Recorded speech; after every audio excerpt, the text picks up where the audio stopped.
Hey guys, welcome back to another video. My name is James and this is my YouTube channel.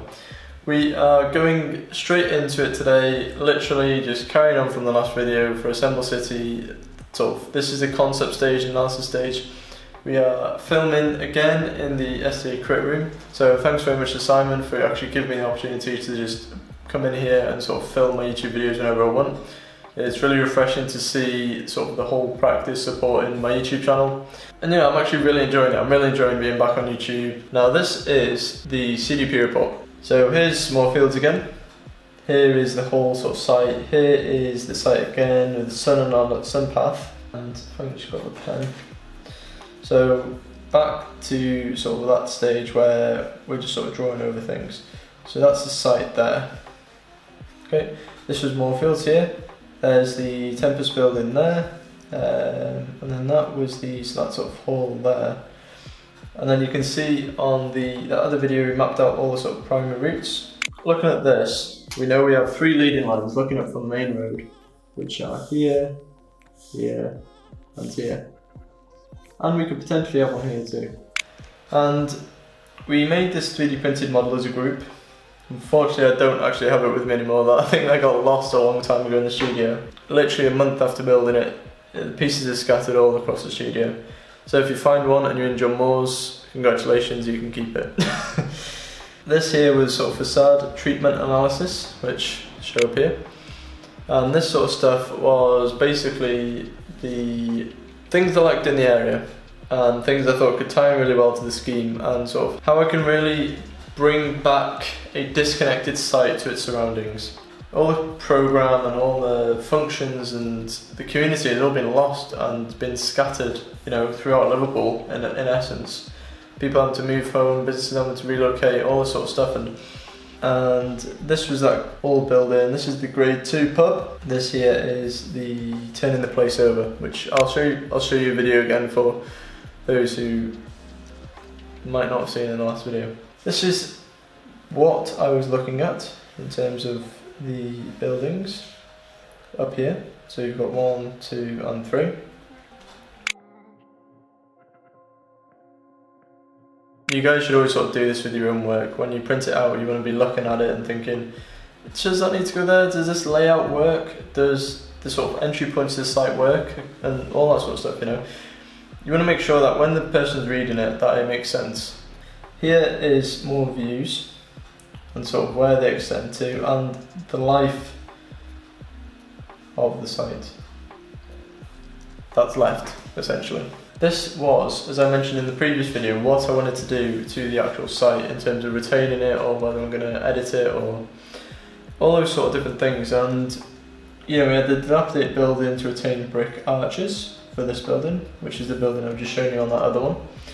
This here is the turning the place over. So then here we have the Moorfields ventilation to retain presence on site, which is this bit.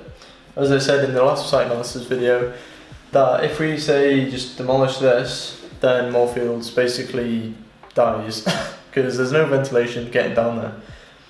So this is an integral piece to the scheme because that needs to stay. So does this pub. As the pub is Grade 2 listed. So, and then yes, we've also got that turn in the place there. So basically turn the place is a thing like this.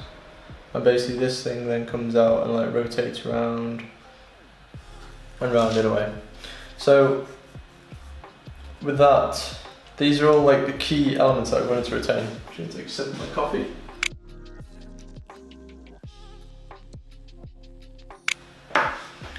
Banging. We have got a scale on there for the site map, but I mean it's relevant, but it's not relevant because we're not actually using the site map to help us, but it's relevant to let them know where north is.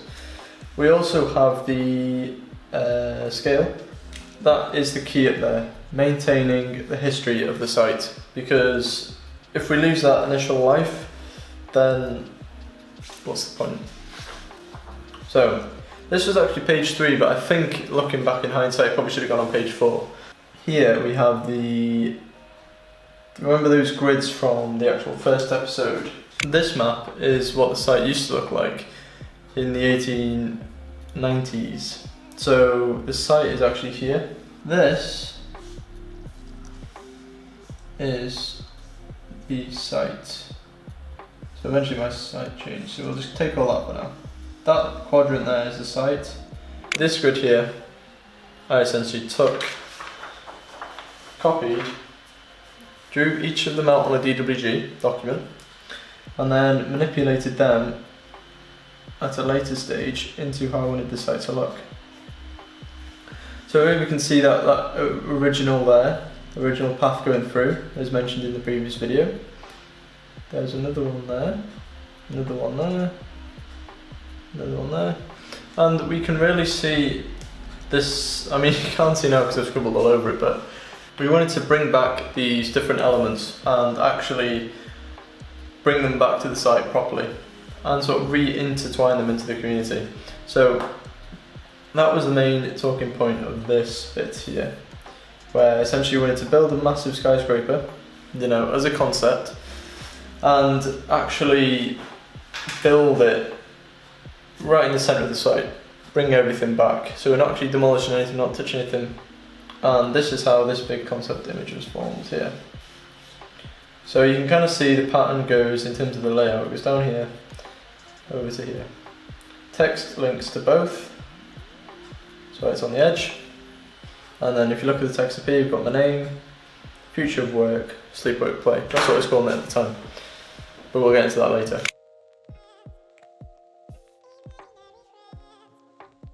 We have advanced on the site. As you can see, these gridded functions have now changed. And these buildings are the Grade 2 listed building pub, Moorfield ventilation, the turning place over, and that other one that I can't remember the name of.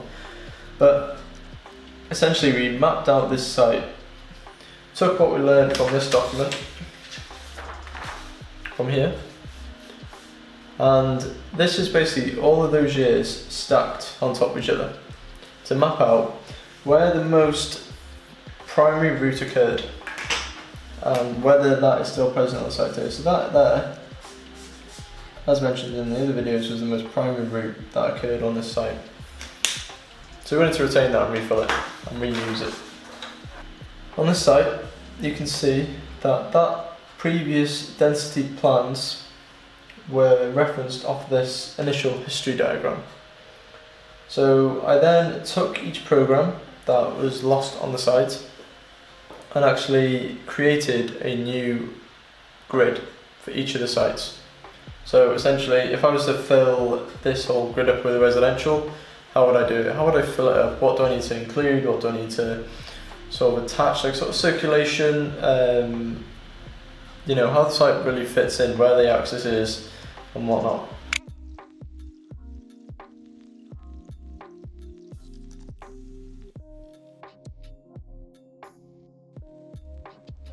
On to the next bit. So this bad boy right here, this is the initial concept elevation for Assemble City, and I think pretty much as soon as I seen it I was like, yes, that's what we're going with. So this is essentially, if I just grab some tracing paper, show you on the diagram, easy instead of me sketching over the actual work. So this on a diagram, so you've got this building here, so like this, that shape. That is turning the place over, not literally, the building. This is the, I think it's just like a brick arch building, I'm just going to call it brick arch for now. That is Moorfield's ventilation, and here we've got like, I think it's this bit here, Grade 2 listed, and these, that's shop, that's a shop. So we've got vent, brick, turn in place Uber, TPO, also stands for True Protection Order in practice, you know. So then in this one, this was, I think it used to be a market or something. But we also have the Moorfield ventilation there, so that's another ventilation. So off the back of that, we then decided, you know what we're going to do? We're going to form a protective shield and essentially cover these buildings with kind of like a curtain or like a drape, like a bit like a shield. We wanted these buildings to be protected, and essentially if they were built in the existing fabric of this new building, then they could never really be taken out unless the building here was demolished. At least that was my thought process at the time anyway. So that was the concept massing for Assemble City. Which, it's actually funny because in the second stage, we actually reduced it. We took it down to about this size. So there's all the same buildings that we've just previously talked about. That. And we actually completely reduced it for some reason. I'm not too sure why the changes were made to reduce it like this. But essentially we pretty much cut the building in half. I think at the time I was trying to play it safe with the site, and I was like, oh my god, I can't take up that much of the site. Because this one was basically like half of that one. So I don't know why, I think that is a big lesson that you sort of learn in practice and in architecture school, where just don't be scared. I know it's a lot easier said than done, but trust me, in this project, I vividly remember thinking at this sort of concept stage that I was like, wow, I really love this concept. And I took this to the review actually, these drawings, and at the time I literally remember thinking, I was like, wow, I've got a great concept here, I'm really on something, you know, re-delivering these programs back to site, rebuilding the community, protecting the existing buildings that's already there. And I was like, yes, that's what you want for a project, for your third year project CDP. I think it's about 2 months in. That's what you really want. You want that crisp, clean concept, fully understood, you know exactly where you're going. And I just remember thinking, how the hell am I going to turn this into a building? You know, like, I even added on the sort of, let's have a look here, what we can show you. So this bit here was meant to be like a sort of shaft into the building. And it was meant to kind of recirculate the existing building and rejuvenate it and add stuff to it. But there's more fields there. So I just remember thinking, how the hell am I going to turn this into a building? And that was probably one of the most difficult things I've ever had to understand with this project, was taking it from this initial concept, following the site constraints, following what I've just said about like the whole facade treatment, something like that. And I think eventually it got to the point where it's literally just, it got to the point where it's like too many chefs spoil the broth pretty much. And this review was probably one of my best reviews I've ever had with this concept. Like, they loved it. They were like, yes, that's a great idea. And every single one of them told me to go with this design. At the time, you know, I had the review, and this was actually like my greatest review I've ever had in architecture school. This concept just nailed it, you know, it just won. But I just remember them asking at the very end, so they're saying, how would you plan on taking it further? And I was like, I'm just gonna, you know, put in the floor plates, go from there, see what happens. And they kind of accepted that answer. They knew it wasn't a fully, completely thought about answer, and yeah, they all told me to go with the top one, which was interesting because I thought they would have actually told me to not go with the top one, as it's too big. But no, they're like, yeah, just go with the top one.